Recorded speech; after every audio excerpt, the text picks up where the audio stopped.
Hi everyone, Harris here with iDownload Blog, and today we're taking a look at the Logitech Combo Touch Case for the iPad 7th generation. This is a keyboard case that combines a great keyboard with a trackpad, which is brand new for this iPad and new to the iPad in general with iPadOS 13.4. Of course, I've covered this in many videos in the past couple weeks, and I'll leave important videos linked down in the description for you to check out. But we're going to take a look at this case for the iPad 7th generation. So the important thing about this case is that it is actually two pieces, which makes it distinct from a lot of other cases on the market in general. So the first part is the back shell, which snaps in and out very easily of the iPad, so no issues there. And this is the thicker, more protective part of the case, but it's also where the kickstand is. So on the back, you have a kickstand that you can adjust 40 degrees, and it's really nice and sturdy, and this is a really great part of the back of this case.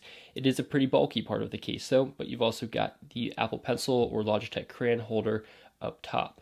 The second part of this case is where the magic is. So this connects via the smart connector, and it looks just like an Apple smart cover would. Just snaps on magnetically. You've got the trackpad and you've got the keyboard. And you can technically use this keyboard without the back protection, although it doesn't line up perfectly anymore and you no longer have the kickstand. But if they could just have the keyboard with some type of third-party kickstand, that would actually be incredible. But flipping it open, we can take a look at the keyboard itself, because the keyboard promises a lot and actually is pretty great. So the first thing that you'll notice is that it is backlit, and there are 5 levels of backlighting on here, which is great. Now there's also an app that you can download called Logitech Control, and in here you can actually control some of the settings related to the backlight. It doesn't change a whole lot, but it's still cool to have an app, as well as to check software updates and things like that from within the app. But the keyboard has a scissor mechanism with 18 millimeters of key pitch and 1 millimeter of key travel, and it's a really solid, comfortable keyboard. Now I will say that I found that this keyboard isn't quite as high quality as a couple other Logitech cases I've used for iPads in the past. In particular, I'm thinking of the Logitech case for the iPad Pro 9.7, as well as the case for the iPad Pro 11.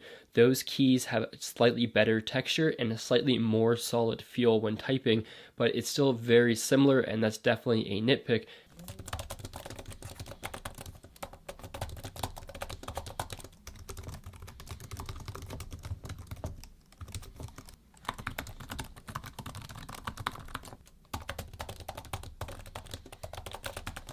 But that doesn't take away from a great typing experience nonetheless, with solid key travel and good distinct keys, which I like a lot better than Apple's keyboard, which just has that fabric cover. So it does get a thumbs up from me. Now what's also awesome is a full row of function keys up top. And what's even better is that the iPad Pro 11 version of the case does not have device brightness controls. So the brightness up and down do not exist on that keyboard case, because that keyboard case has both a Bluetooth and a battery button, but this case, because it uses the smart connector, doesn't have Bluetooth nor a battery to worry about, so you get the full range of function buttons, including brightness, physical virtual keyboard button, a search button, which I never use because of the command space shortcut. Then you also have backlight controls, 5 levels, media controls, volume controls, and then a power lock button, so a great function row up top. Now there's also several use modes. You can have it in your standard kind of laptop-esque mode right here, or you can take off the keyboard and use it in just a tent mode for watching TV and stuff like that. You can put the kickstand all the way back for a writing mode or a sketch mode. So if you want to take some notes or do anything with a stylus, you can do that. Or you can just fold the back flat and use it as a standard case, albeit a bulky standard case, but nonetheless, you can detach the keyboard, which is great. Of course, it's important to talk about the physical case itself, because this is, I think, the worst part of the case. It's just how bulky it is. So this adds 610 grams or 21.5 ounces or about 1.34 pounds to your iPad. And it certainly will be protective, 360 degrees of protection. You don't have to worry about that. With thick edges and tactile buttons surrounding everything, it will definitely protect your iPad, including a raised lip on the screen. But if you're looking for something slim like Apple's keyboard folio, you can see just how different that is. It's crazy. So this definitely is a thick and heavy case.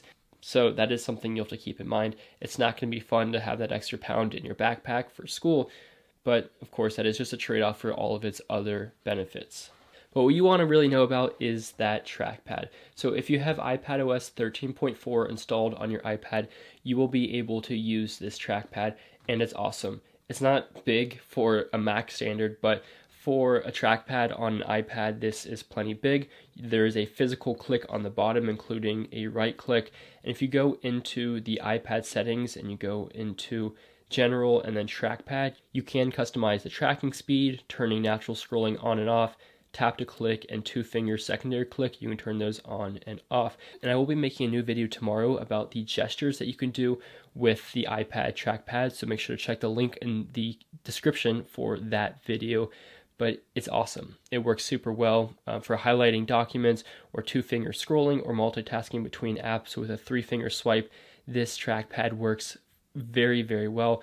Of course, you can click on apps, you can drag and drop, and it works extremely well. I have no issues with this trackpad, which I wasn't expecting to say. In general, it's great to be able to use a trackpad with an iPad, and it just takes it to the next level for document scrolling, for text editing, for navigating Safari, and more. Now, not every app is going to be able to take advantage of this trackpad, but for the ones that do, and especially just iPadOS in general, it is phenomenal, and I think Logitech did an excellent job integrating this trackpad into this keyboard. It really feels like a Microsoft Surface type setup, or just a laptop in general for this budget iPad. So yeah, it's really impressive how this whole combo has everything.